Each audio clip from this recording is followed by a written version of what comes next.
eu estava conversando, eu conversei com, eu recebi o convite, na verdade era para minha mãe estar aqui nesse lugar, mas ela teve um compromisso, está em Goiás, cuidando da mãe dela, e pediu que eu viesse e a gente começou a conversar para eu contar alguma história, algo que seja assim, conhecido, mas inédito, né? E aí eu conversando com o Guilherme ao telefone, ele falou de várias histórias, aí eu contei uma história que a gente tocou num assunto que eu acho que tem informações de um ponto de vista que ainda não é muito conhecido, né? E eu gosto dessa história porque ela não tem derramamento de sangue, não tem confronto, não tem bala, e ele botou um exército de 140 homens para correr, de certa forma, né? Ele fez o exército brasileiro se retirar daqui das terras da Paraíba sem confusão, sem briga. Na verdade teve uns tiros, mas não pegou em ninguém, então foi só para assustar. Mas antes de começar a falar exatamente a história que eu pensei em trazer para vocês, porque é uma história daqui da região, quando eu penso em Antônio Silvino, eu gosto, apesar de eu ser um descendente, eu não tive a satisfação de conhecer ele pessoalmente, porque ele fez a viagem dele em 1944, eu não era nem sonhava em nascer, então, mas eu gosto de ver assim uma figura histórica, né? Não assim, um avô, um parente, uma coisa assim, eu vejo uma figura histórica. Mas, assim, outra coisa, eu também não me considero um pesquisador de cangaço, menos ainda assim, um pesquisador de alguma forma. O que eu tenho é a minha história familiar, a história que eu escutei do meu avô, que eu escutei da minha mãe. Meu avô, ele tinha um certo, acho que um cuidado que ele tinha com a gente, que quando eu era mais criança, jovem, ele não falava muito. Agora eu tenho lembrança assim, clara de umas 3 histórias que ele falou, eu lembro assim, eu sentado com ele me falando, né? Agora sim, eu converso muito com minha mãe a respeito disso, né? Então, eu tenho lembrança da minha infância, minha mãe sentada numa varanda assim com meu avô, ela conversando a respeito desse assunto. Um gravadorzinho daquilo, na época era uma novidade, aquelas fitinhas pequenininhas, ela gravando, ela escrevia coisa, ela não lembro que ela tinha muito isso com ele. Segundo ela, e eu acho que é assim mesmo, ela era a única filha que ele conversava mesmo, falava muito aberto. Essa história mesmo, ele contou para ela. E a história de Antônio Silvino, ele também, eu vejo que ele foi o herdeiro da história de Antônio Silvino, foi o meu avô. Os outros dele, Antônio Silvino, ele foi preso, né, na penitenciária de Recife, na casa de detenção, e tinha uma escola, que inclusive ele se alfabetizou lá, né? Ele mostrou agora um bilhete. Todos os bilhetes da época de cangaço não eram escritos por ele, eram escritos por um primo, por uma pessoa próxima lá dele, do banco. Ele mesmo era analfabeto na época do cangaço, né? Isso é uma coisa que você sempre escutou dentro de casa, ele sabia. E meu avô teve essa oportunidade de estudar na escola da penitenciária, porque o diretor da penitenciária gostava de Antônio Silvino e conseguiu arranjá-la para ele, e ele trouxe ainda outros 2 irmãos, né? Mas o meu avô, por ser o mais velho, e era quem tinha uma afinidade, esse aqui era um dos bilhetes que Antônio Silvino mandou, ele mandava para fazendeiros, para autoridades. E está aqui assinado, né? Mas essa assinatura não é dele, ele ditava, né? Ele dizia, mas quem escrevia era tão rodeio, um dos que a gente sabe que escrevia, e teve alguns outros, mas a maioria das vezes era ele. Então, Antônio Silvino, meu avô teve essa oportunidade e ele disse que ele insistiu um tempo, ele queria saber a história do pai dele, porque assim, ele era um menino da roça, sertanejo, e essas histórias de cangaceiro, de valentia, não gostava, né? Era muito assim, não tinha amargo, né? Na época eram os heróis, era cangaceiro, era general, essas coisas assim que você via, né? E ele queria, né, conhecer aquela história de Antônio Silvino. E Antônio Silvino relutou um pouco, mas ele começou a contar. Ele não gostava muito de tocar com pessoas que conviveram com ele, escutaram poucas coisas pontuais. Agora, a história contada, assim, a minha vida foi assim. Ele contou para o meu avô alguns alguns irmãos ouviram grande parte, só que ele contou assim, censurado a idade. Quando ele saiu da penitenciária, ele foi morar no Rio de Janeiro um tempo com meu avô. Nessa época, meu avô ele já era oficial da Marinha, estava servindo a Marinha. Ele morou um tempo lá no Rio de Janeiro com meu avô, aproximadamente um ano ou mais.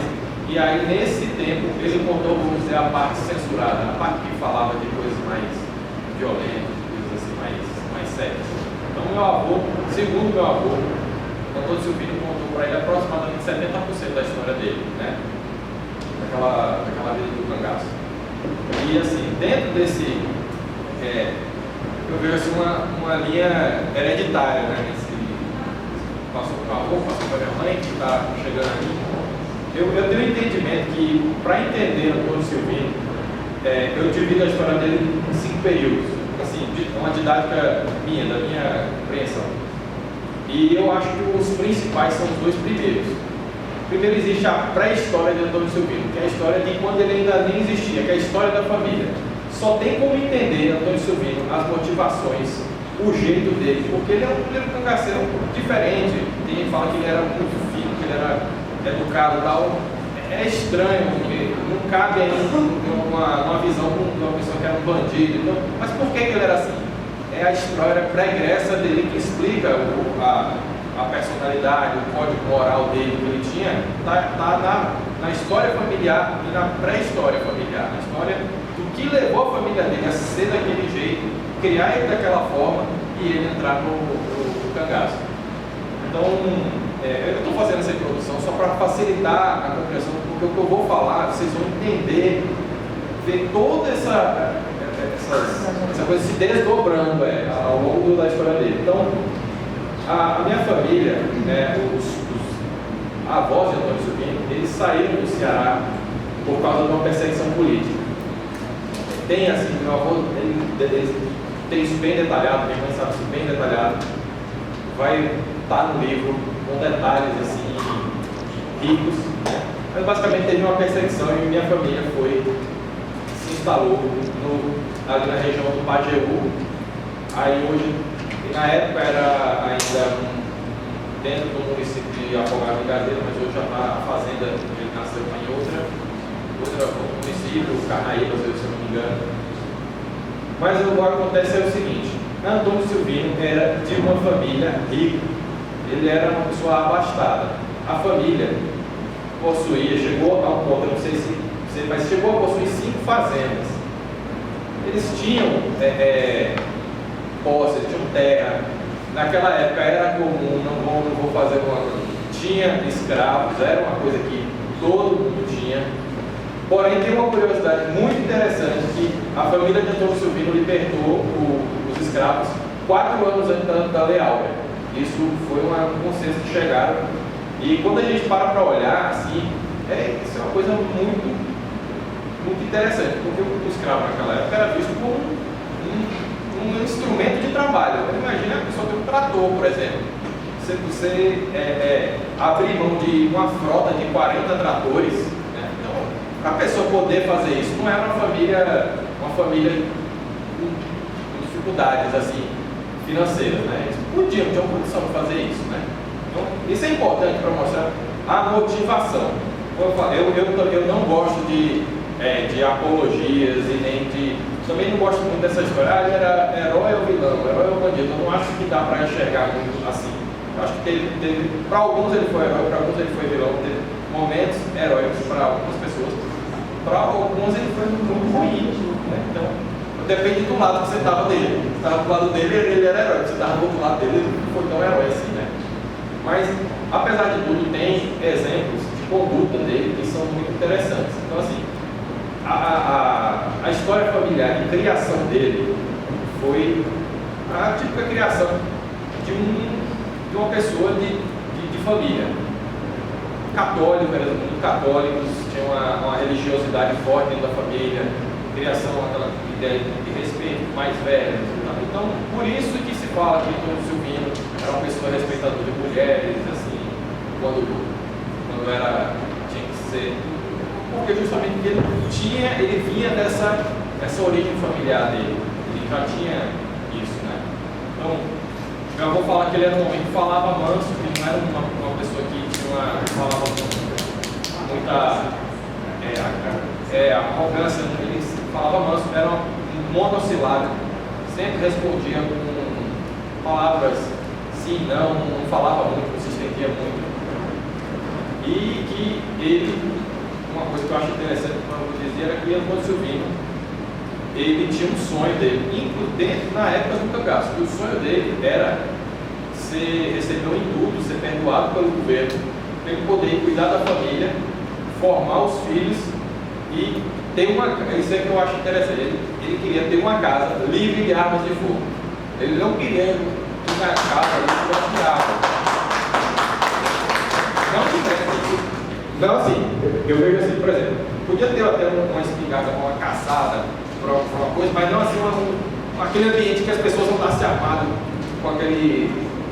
Na zona rural, naquela época, porque ele vivia, mas ele não queria que a família vivesse pela arma de fogo.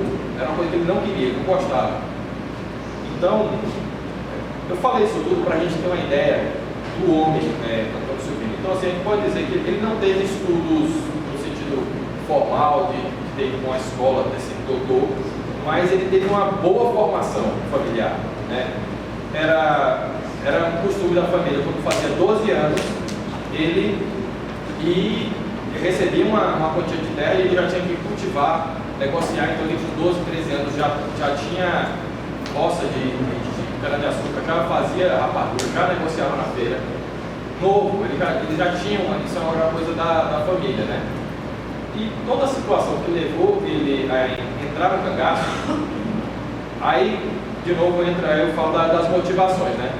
A gente sabe que cada cangaceiro foi um mundo diferente, cada líder cada cangaceiro que entrou no grupo tinha um motivo. Muitos tinham um motivo de realmente não tinha opção de vida, aí viram ali uma forma de ganhar vida. Antônio Silvino não tinha vantagens em entrar naquela vida, no sentido de ganhar vida, porque se ele continuasse sendo fazendeiro do jeito que ele era, a vida dele seria muito melhor. Mas ele foi compelido pelas situações da vida, né? Você começou a ter de novo uma perseguição lá na terra que eles estavam, porque eles não queriam se envolver com a parte política. A questão dos escravos, de libertar os povos escravizados, foi uma das coisas que gerou mais tensão na região ali. E a autoridade jurídica, prefeito e polícia eram tudo aparentado das pessoas que perseguiam ele. Então assim, não tinha para quem recorrer, né? Eu não digo isso assim como uma justificativa, assim, não vejo assim, coitado, nem nada, mas é uma situação que ele foi encurralado e depois que se toma algumas atitudes, não existe caminho de volta. Depois que foi perseguido, foi matando irmãos, de 12, ficaram só 4. Mataram o pai, deram uma pisa na mãe, agrediram as irmãs. Chega um ponto que, quando ele tomou a atitude que ele tomou, que ele foi na casa da pessoa que perseguiu ele, fez o que ele tinha que fazer, não encontrou a pessoa, mas depois dali ele não tinha mais como voltar atrás, ser quem ele era, e aí ele teve que entrar nessa vida. Mas o que eu quero falar assim, dele era porque ele tinha muita gente não sabe, mas ele era assim, altamente empreendedor, estrategista e diplomático. Muitas coisas, como foi dito hoje, ele tinha habilidades políticas, negociação, diplomática, e muita gente acha assim que Antônio Silvino ele tinha apoio de muitos coronéis também e tal, ou por medo, ou por simpatia, ou por lábio, mas muitos eram sócios dele. Ele tinha sociedade, negócios com ele também, entendeu? Então eles tinham vantagens financeiras no caminho do Antônio Silvino.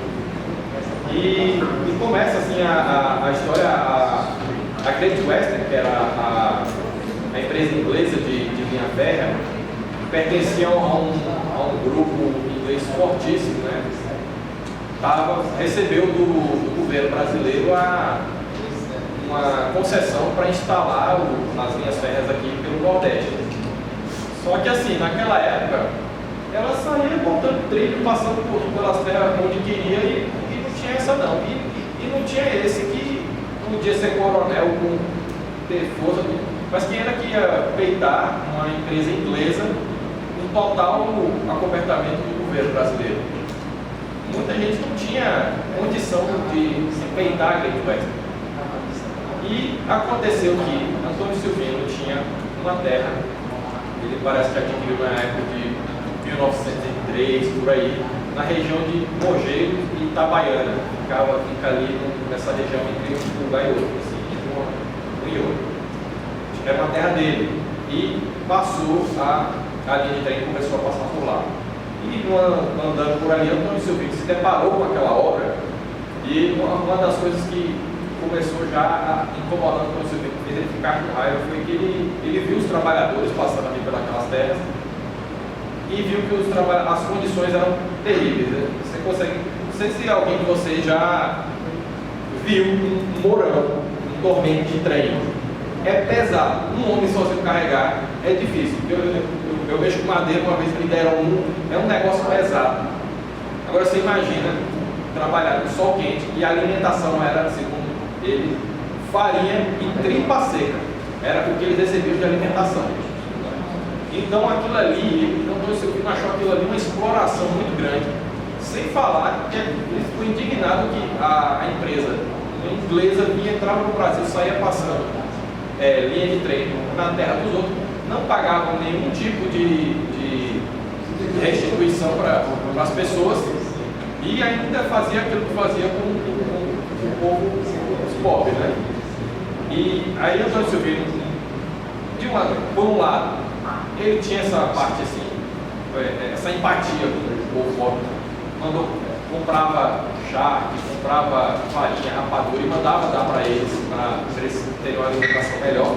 Mas ele, de um ponto de vista estratégico também, o que acontecia? Aqueles caras eram muito fãs, gostavam dele e passavam todas as informações para Antônio Silvino. Então ele tinha uma rede de informação ali dos próprios trabalhadores da linha do trem, porque ele tratava bem aquelas pessoas. Né?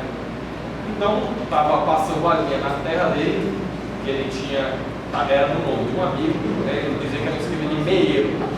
A pessoa cuidava, no final do ano eles repartiam os lucros meio a meio e ele não aparecia. E ele tinha algumas terras assim, então muitos dos coiteiros, das pessoas que falam, eram na verdade sócios dele. Né? E aí o que acontece? Então, Antônio Silvino, ele um dia estava por lá e o trem passou para descarregar dormente. Então ele mandou um recado através da pessoa que perguntou que era o encarregado lá e falou, fala o seguinte, avisa lá pro branquelo lá, do seu patrão, chamava ele de branquelo dos ingleses, né? Que eu quero 30 contos de réis para poder construir aqui na minha terra, senão essa obra vai parar. Aí tá. Não aconteceu nada. Não teve. Né? Passou um tempo, ele recebeu uma informação de novo que o trem ia passar. Mandou umas pessoas amontoarem, fecharem a pista no dormente, depois lá no dormente, ficou lá sentado lá, esperando lá o trem. Aí o trem foi obrigado a parar, o cara desceu meio irritado, não sabia quem era, e falou, eu sou Antônio Silvino, eu mandei um recado pro seu patrão e eu quero meus 30 pontos de réis, porque senão isso aqui não vai acontecer. Aí quando deu esse pulo, a Great Western entrou em contato com o governo brasileiro, que aí começou a mobilizar tropas do exército para cá, para combater o cangaceiro Antônio Silvino. Então, além de toda a perseguição que já tinha das volantes estaduais, de Pernambuco, lá, veio o exército brasileiro para garantir que a Great Western conseguisse terminar a pista. Né? Então, mas mesmo assim aí ele ficou com raiva. E ele soube que uma figura importante, um chefe importante, ia estar dentro do vagão especial, com certeza avisado por alguns informantes que ele tinha. E ele então fez uma emboscada e um ataque ao vagão. Que aí é onde tem tiro na história, foi só aí que teve essa história. Tá? Ele atacou o vagão, só que o tal do chefe, do superintendente, ficou em Itabaiana para fazer o tratamento de saúde, então estava vazio.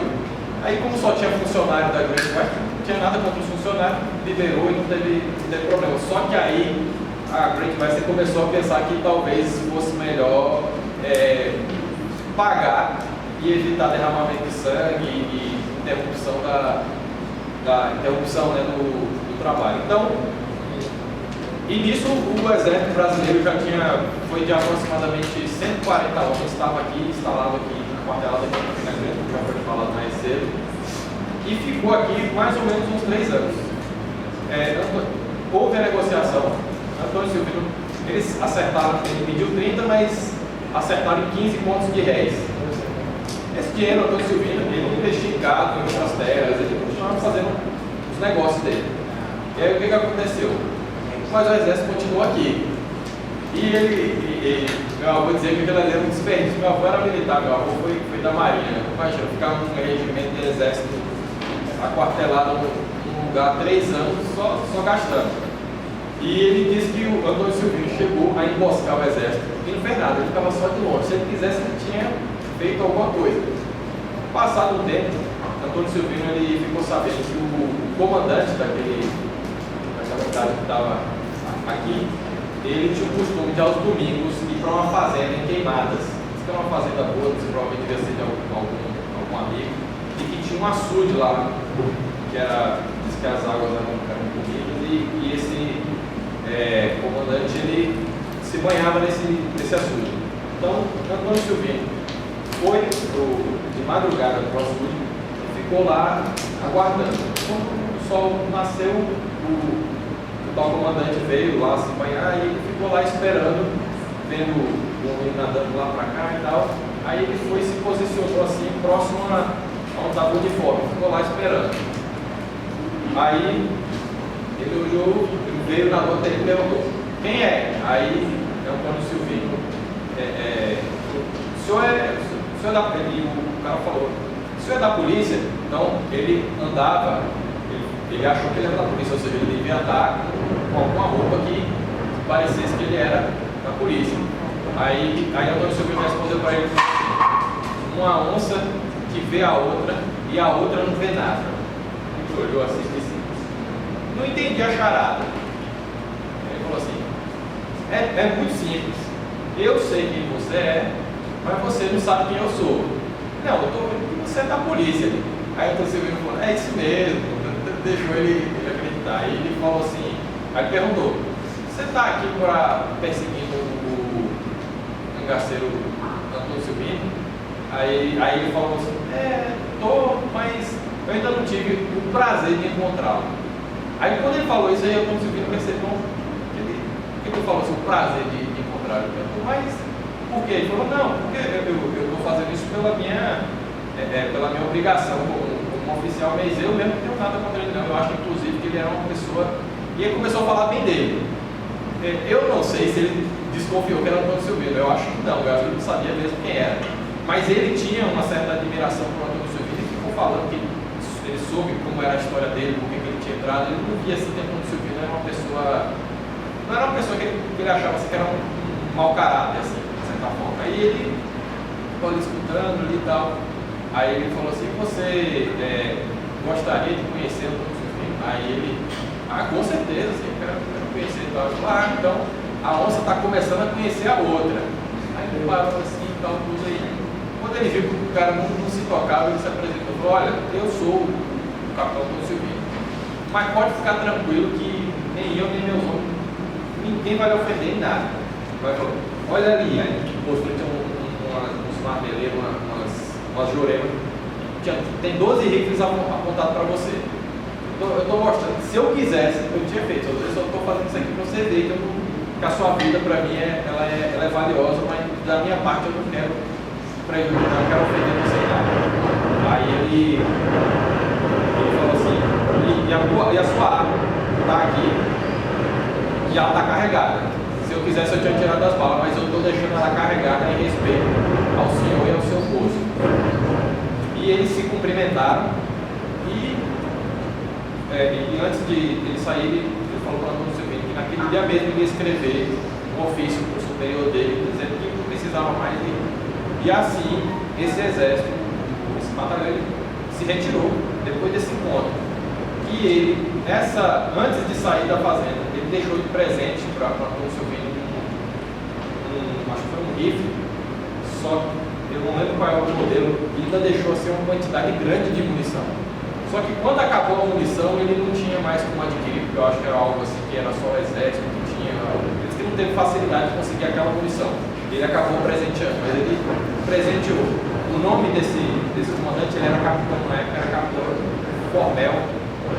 E em 1923, quando o Antônio Silvino estava na cadeia, lá na penitenciária, ele fez uma visita a ele já como coronel, coronel Formel. Ele visitou o Silvino.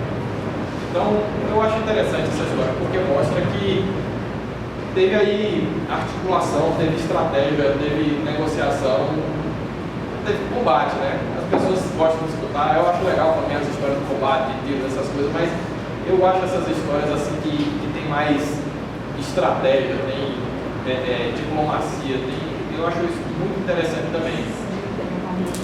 Por isso eu quis trazer essa história aqui também, para como a gente está nesse intuito de começar a abrir as fronteiras do cangaço, né, fala, furar a bolha do avião e além. Então eu acho interessante histórias que mostram outras facetas que poucas pessoas assim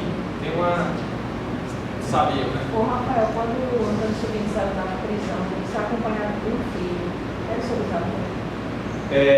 Quando ele saiu, eu acho que era um outro que acompanhou ele. Eu não estou lembrando qual foi porque nessa época meu avô ele já morava no Rio de Janeiro. Antônio Silvino, ele tinha um apreço ele queria formar os filhos dele, mas dentro da condição que ele tinha ali, a melhor formação que ele pôde dar era a formação militar.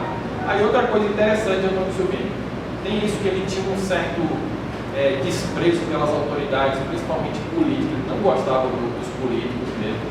Ele tinha um problema, não gostava muito das autoridades judiciais, mas as militares, ele tinha uma certa admiração. Meu avô disse que ele falava que a polícia, ela em si é uma coisa boa, porém, porque era muito corruptiva, porque recebia muito pouco, então ela se corrompia com facilidade. Mas ele tinha um respeito, uma admiração à polícia, e você transfere isso também para o exército, que de certa forma vive a mesma situação. As autoridades militares, ele tinha um certo, vamos dizer assim, ele não tinha essa repulsa que ele tinha às autoridades políticas e jurídicas, né? Agora as militares ele gostava de certa forma. Então tanto é que ele formou os filhos dele como meu avô na Marinha e os outros dois filhos, o Manuel e esqueci qual é o nome do outro tio avô, do exército. Rafael, uma pergunta. Dentro dessa situação familiar, o que é que você sabe sobre o relacionamento de Antônio Silvino com ele era muito namorador, né? Com as companheiras. Assim, o que é que sua bisavó, se tinha receio de conviver, até porque há 100 anos atrás ele era o homem mais procurado do Brasil, né? Se elas tinham receio, as mulheres tinham receio de ter um relacionamento com ele, se os filhos tinham receio, quando descobriram que o pai era uma pessoa que tinha essa fama célebre, eles tinham receio de convivência, medo, receio, eles eram arredidos. Olha, o que a gente sabe assim, eu vou falar das histórias da família, é que ele tinha um mel, assim. As mulheres eram se atraíam por ele, porque ele, você vê, é comum figuras de autoridade, de quais forem, tanto do lado bom como do lado ruim, exerce uma atração, né? E ele era um homem alto, tem uma foto dele que eu acho, até que eu fiz a base aí na minha xilogravura nessa foto, tem uma foto que ele está muito bonito, então assim, quando ele podia, ele andava arrumado, ele estava numa fazenda que ele soube que o cara tinha um fraque, ele pediu, ele foi desfilar na cidade de fraque, ele gostava de andar bonito, perfumado, bem arrumado. Com Getúlio Vargas, ele está bem arrumado, ele gostava de andar arrumado, andar de linho, né? E O que acontece? Ele não teve assim, uma mulher específica ou uma mulher principal, né? Ele teve diversas, a gente sabe oficialmente 8 filhos reconhecidos, registrados em nome dele, porém a gente sabe que teve outros também, e a gente sabe o porquê também não se registrou. Alguns ele chegou a talvez nem saber mesmo, e alguns eram por medo de perseguição, né? Não sei se você sabe, muitos aqui sabem, o grande empresário brasileiro. Eu vou chegar nesse lugar aí, eu vou falar aí. É tido como filho de Antônio Silvino. Tem essa história. Eu acho que tem grande possibilidade de ser verdade, por algumas razões assim, mas entra nessa questão de tentar esconder essa ligação de cangaço, porque era perigoso. Por exemplo, vou dar só um exemplo. O que eu sei é que meu avô, os irmãos dele, eles achavam o máximo do cangaceiro, eles achavam, gostavam. E as mulheres que se envolveram com ele, se envolveram sabendo quem era, né? Então, de certa forma, entendiam e aceitavam aquele risco. O que eu acho interessante do Antônio Silvino por isso que eu digo, ele era muito diferente. Quando ele é uma pessoa que ele tinha uma intuição muito aflorada. Ele sonhava as coisas, ele tinha umas capacidades de interpretar o sonho e tal. E em um ano que ele foi preso, ele já tinha uma sensação que aquela vida estava acabando. E uma das coisas que ele fez nesse ano foi visitar as mulheres, os seus filhos que tinha, e deixar com ela alguma coisa. Gado para um, dinheiro para outra. Ele tentou arrumar ela. E alguma das mulheres dele, ele arrumou um casamento com uma pessoa de confiança dele. Ele casou as mulheres dele com outras pessoas. Teve isso. Então, assim, o receio, a questão do receio, eu não sei se elas tinham, mas que gostaram, né? Tanto é que foram, né? Porque, assim, não se tem notícia dele tendo relações forçadas, assim, né? Não vou dizer que não teve, mas eu acho um pouco incoerente vendo toda a história da ação dele, a história pregressa de família. Ele teve as irmãs dele, vamos dizer assim, desrespeitadas todos os dias que você possa imaginar. A mãe dele foi agredida.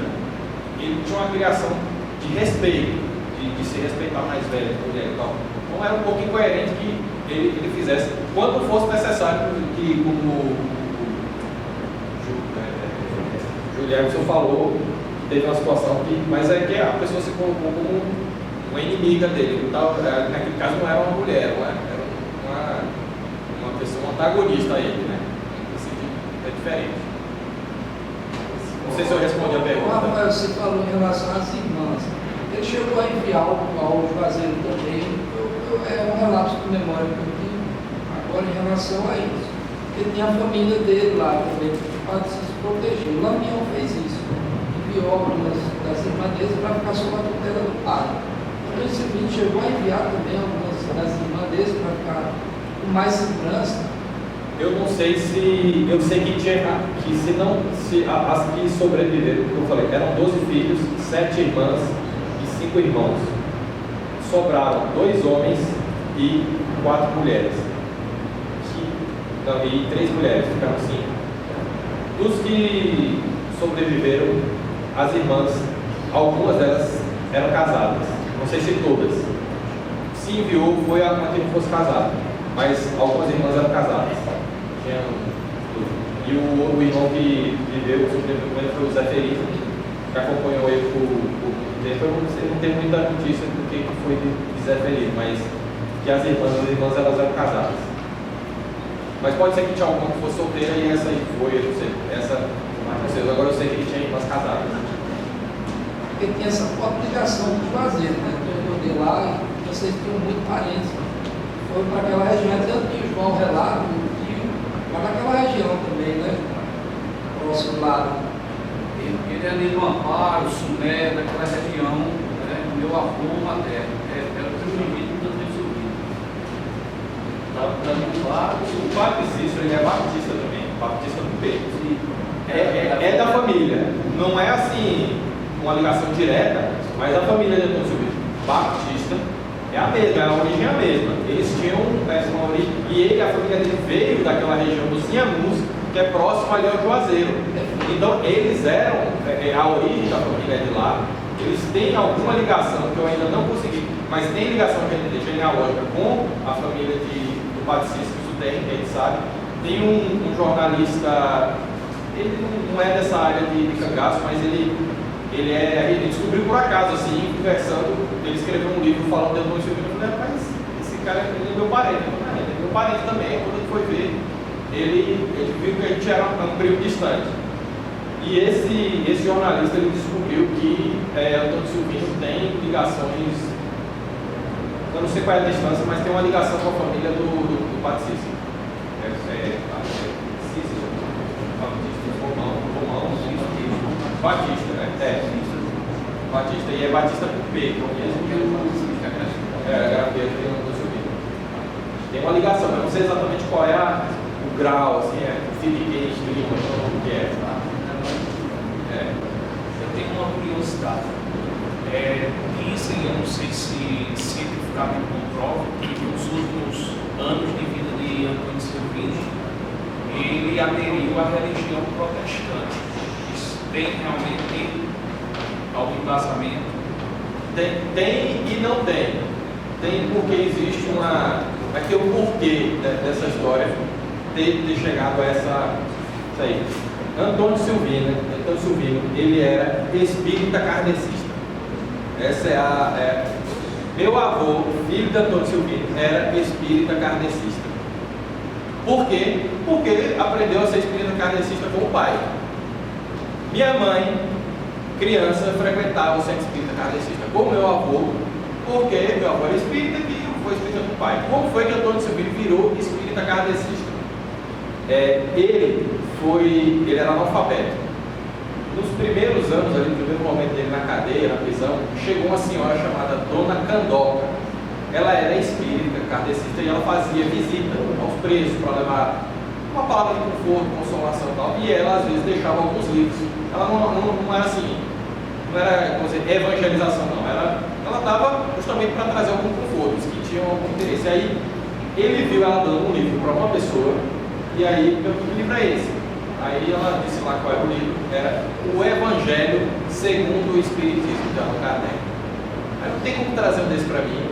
Aí tem. Aí ele estava já no processo de começar a alfabetização e ele leu. Quando ele leu aquilo, ele se identificou com algumas coisas que ele sentia, de ter uma intuição, de ter sonhos, umas coisas assim. Aí, o que acontece?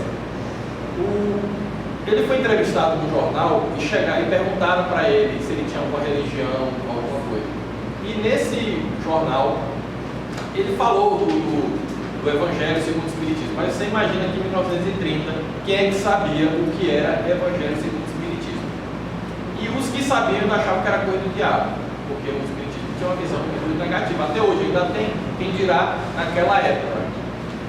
Então ele falou que ele lia, ele estudava. Inclusive eu tenho aqui o trecho do jornal. Diz aqui, aí tem não sei se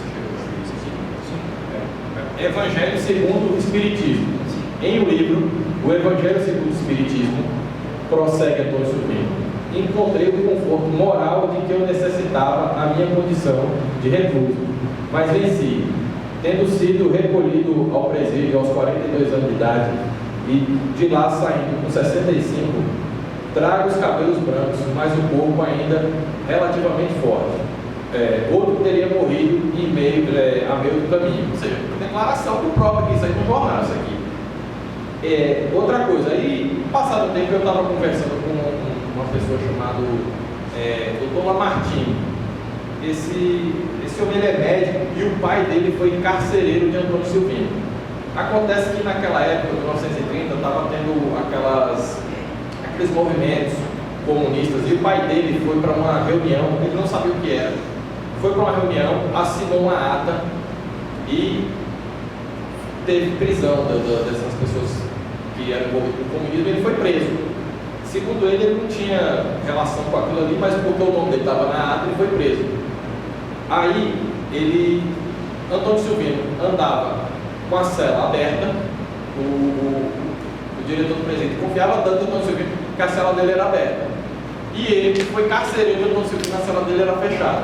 Mas como o Antônio Silvino gostava dele, um dia ele passou lá, perguntou por que ele estava, sim, devia ser um tédio, né? Eu estava triste, meio em depressão e entediado. Aí ele deu um livro. Antônio Silvino tinha uma biblioteca espírita dentro da cela. Aí deu um livro para ele. E esse homem, que é o carcereiro, é o pai do Dr. Lamartine, leu aquilo ali, se identificou, começou a gostar e se tornou espírita também, por causa de Antônio Silvino. E isso foi contado para a gente muitos anos depois que a gente sabia dessa informação pelo meu avô. O Dr. Lamartine foi dizer para a gente que o pai dele era um espírita por causa de Antônio Silvino. Então, essa história do evangelho. Agora, aqui em Campina Grande, tem gente que diz que ele frequentou a igreja evangélica e tal. Ele frequentava a igreja, ele era um homem de fé. Você acha que ia ter um centro espírita em 1940 aqui em Campina Grande? Não tinha, né? E o Antônio Silvino, ele era um homem assim, ele tinha uma religiosidade. Ele foi criado na religiosidade, né? Ele tinha uma criação católica forte. Então era um homem que lia a Bíblia, era um homem que lia, depois que ele aprendeu a ler, ele lia assim, o que interessava a ele, principalmente a Bíblia e coisas espirituais. Então, ele pode ser, eu não vejo problema nenhum ele ter frequentado igrejas protestantes também. Porque o que ele estava buscando ali é Deus, entendeu? Mas a questão assim, a história assim, correto que meu avô falou pra gente, eu confio no meu avô, porque meu avô viveu ali, ele viveu naquele momento, ele presenciou, ele se tornou um homem que conviveu com o Antônio Silvino, era esse momento. Então, isso aí. Seu avô chegou a falar o que é que ele descobriu com o Dom Antônio? Provavelmente é porque tinha uma capela de Santo Antônio e ele era um devoto de Santo Antônio. Quando ele entrou para o bando de Silvino Aires, ele adotou o nome de Antônio. Como ele se destacou por atirar muito bem, era Antônio do bando de Silvino.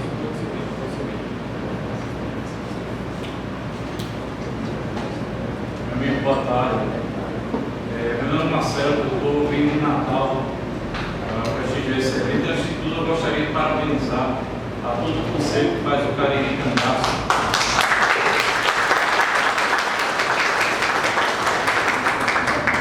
Pelo brilhante e inesgotável trabalho, né, de fazer esse resgate da historiografia do cangaço, não só no Nordeste, mas levando essa mensagem para todo o Brasil.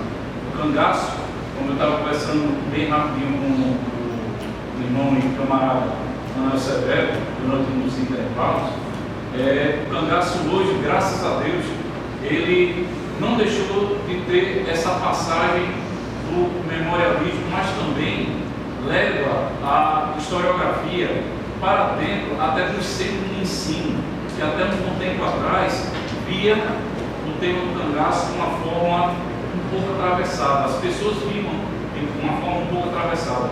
Hoje não. O cangaço nós conseguimos ler, estudar, pesquisar, não de forma popular propriamente dita, mas também na forma acadêmica. E isso a gente também deve graças ao trabalho incessante dos que fazem o Cariri Cangaço.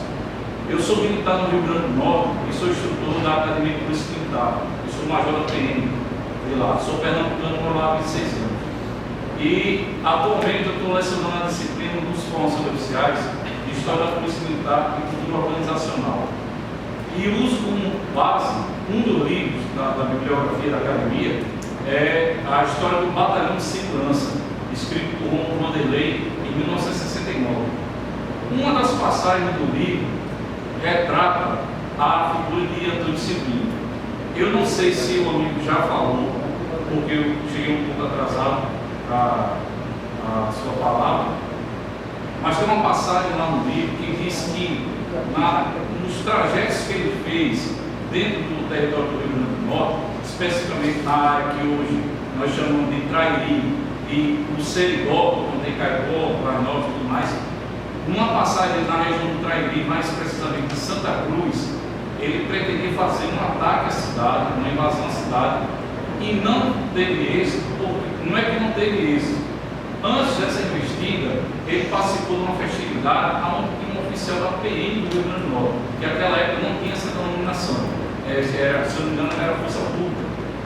E aí eu pergunto, você tem algum dado em relação a esse contato? Desse contato, o oficial fez a cabeça dele, é o que tem no relato lá no livro, e ele não prosseguiu com o intento de invadir a cidade de Santa Cruz.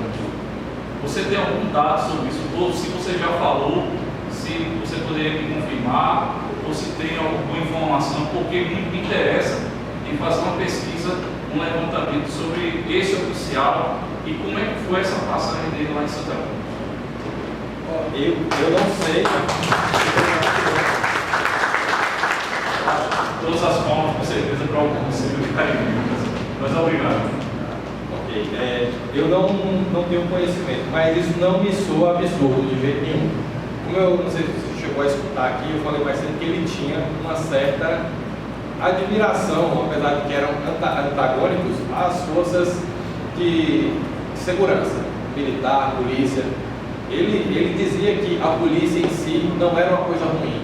Ele enxergava que o problema da polícia era a corrupção, pelo sentido de que eles eram corrompidos pela questão salarial, né? Então, eu não vejo que isso aí seja uma coisa absurda, impossível de ter acontecido. Eu acho que é bem provável. Eu vou pesquisar mais para ver se eu consigo. Talvez minha mãe saiba, eu vou perguntar para ela. Tem algumas pessoas que têm algumas outras informações para tentar. Você vai passar depois um capítulo específico. Ótimo, isso vai ser interessante porque a gente vai conseguir achar talvez alguma pista para saber, mas muito interessante. Grato também por compartilhar essa informação. Tem uma passagem citada de Antônio Silvino no livro do Monsenhor Severino Bezerra, que era irmão do Teodorino Bezerra, que era chefe político naquela região, naquele período, e tem uma citação e eu posso passar para você. Agradeço. Boa tarde a todos, é um prazer, estamos aqui ouvindo Rafael, a história de família, a memória. Aqui o cangaço memória é fantástico, a memória do cangaço é espetacular. Está aqui João, que faz uma pesquisa de memória do cangaço, isso é muito fantástico. Mas eu quero, Rafael, dizer da satisfação de ter conhecido o seu avô lá em João Pessoa, em Jaguaribe, juntamente com o coronel João Bezerra Nóbrega. João Bezerra Nóbrega, em 2005, ele me levou lá para conhecer o seu avô. Uma pessoa excelente, maravilhosa, conversava com uma tranquilidade, com uma abertura espetacular. Eu estive lá depois em 2 oportunidades e ouvi histórias fantásticas, né, sobre o Antônio Silvino. E isso deixa a gente muito feliz de ter passado por esse lugar e por essas pessoas, conhecer as pessoas. Isso é fantástico. Essas pessoas que, infelizmente, o tempo, né, vai passando e vão indo embora, mas eu tive o prazer de conhecer. E eu quero aqui contar uma historinha, uma pequena passagem. Lá em Cajazeiras, que eu sou de Cajazeiras, nós temos conta de um abrigo de idosos. E uma idosa professora, Maria Cavalcante, ela nasceu em 1915 e se formou professora em 1940, por aí, 1940 mais ou menos. E logo a sua diplomação, ela veio para Patos para ensinar numa escola de Patos, na Paraíba. E ela estava numa pensão, ela chamava pensão, né? Lá não tem negócio de restaurante nessa, chamava pensão. Ela estava almoçando e tinha um senhor de lado. E ela, na carne, a carne muito dura, e ela tentando cortar aquela carne, não estava conseguindo cortar a carne. E um senhor levantou, chegou e falou para ela: eu posso me ajudar a você cortar a sua carne? Cortar essa carne? Ela disse: pois não. Ele pegou a faca, aí cortou a carne, bem direitinho, aí disse assim: você já ouviu falar em Antônio Silvino? Ela disse: muito, ouvi falar muito. Ele disse: pois eu sou Antônio Silvino. Então, Maria Cavalcante conheceu Antônio Silvino numa pensão, num restaurante lá na década de 40, no início da década de 40. Então ela contava isso para a gente. Contava também porque ela faleceu com 99 anos, né, em 2014.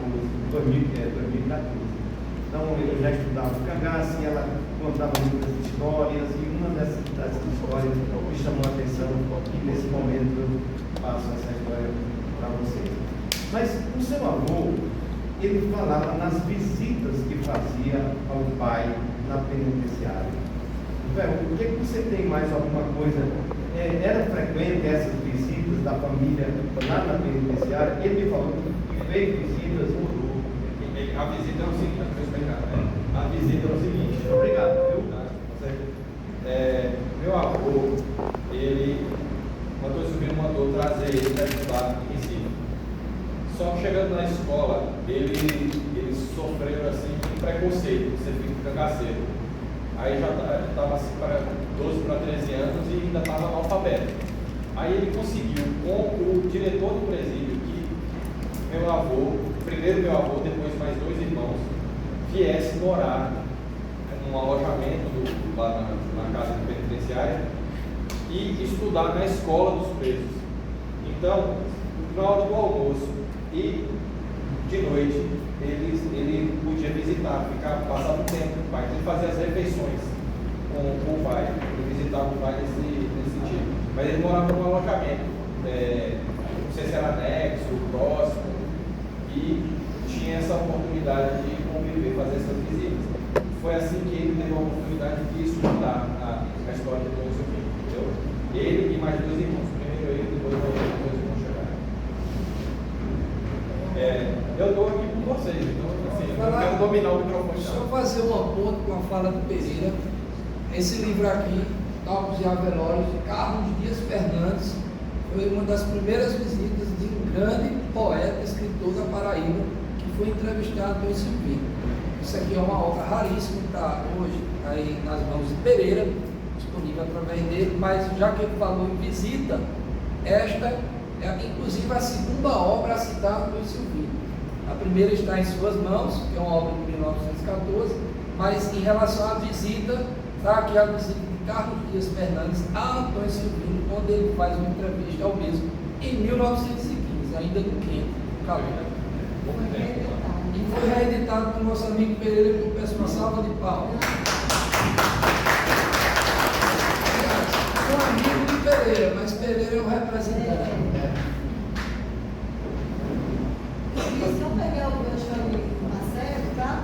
Falar o seguinte, a importância, né, e a preocupação de nós, toda a nossa vida, pesquisar quanto à veracidade da coisa, né? Porque quando a gente pega assim, meu avô disse isso, meu avô, então a importância da história oral, né? Porque a gente descobre que eu estou dizendo agora assim, o pesquisador ele constrói, ele se destrói a história e também pode ser reconstruída, né? Que foi o caso de João, quando tantos anos passou a imagem, uma imagem mais bonita, que hoje se descobriu que não é aquela. Então, que bom que foi ele mesmo que descobriu, né? E está desconstruindo aquele que ele construiu, dando valor à pesquisa mais uma vez e à veracidade da coisa. Então, a história oral é tão importante que hoje não, toda a vida, em um processo se precisa de um testemunho, né? De testemunho oral, mesmo que tenha documentos, mas o testemunho oral pesa tanto quanto. Então, cada vez mais a gente tem essa preocupação da veracidade, né? Quando ele diz, o meu avô, então, tem um momento ele diz, meu pai disse isso. Então, a gente acredita mais ainda sendo avô, né? Porque ele teve essa aproximação. Então, parabéns, era só. Eu só quero acrescentar meu avô e minha mãe também, porque muitas das coisas que eu estou falando é coisa que minha mãe, como eu falei, eu tenho essa lembrança dela sentada conversando com ele. Eu lembro que ela passava horas no telefone com ele. Ela fazia visitas, nem sempre eu podia ir, eu era criança, jovem, mas isso vem muito dele e das conversas que eu também tive com ela. Mas quando eu digo meu avô, às vezes eu estou citando meu avô através dela, só para não. Porque como ela conversava com ele e estava me contando, era como ele dizia, né? Então, de certa forma ele falou. A sua mãe, você também, estão reunindo algumas histórias do seu avô para passar para a gente através dos livros, do livro. Quando vai sair o livro? A ideia é ver se no próximo novembro, né, a gente já tenha o suficiente reunido, a gente está na parte digitando e editorando para ver se já tem pronto. Pelo menos ter uma boneca para mostrar, alguma coisa, fazer uma pré-venda talvez, mas eu estou tentando. Mais uma vez eu quero agradecer ao Carine Cangaço,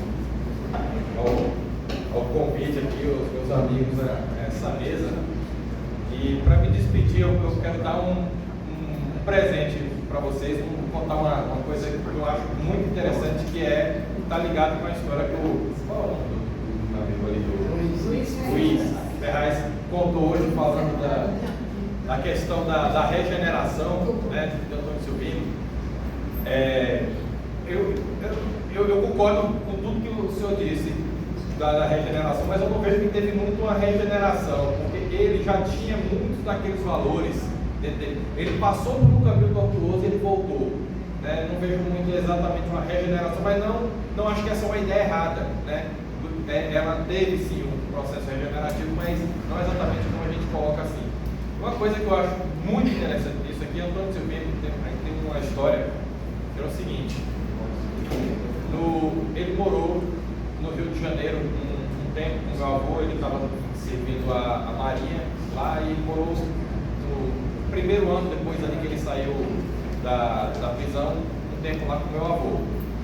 E uma mercearia lá, morava no bairro periférico, uma mercearia, e Antônio Silvino chegou lá e tinha um senhor com um pano amarrado assim na cabeça, era uma dor de dente que ele estava, amarrado com um pano assim. Aí perguntou o que o senhor tem, aí ele falou que estava dor de dente, aí ele parou, colocou assim a mão, como se estivesse rezando ali aquela pessoa.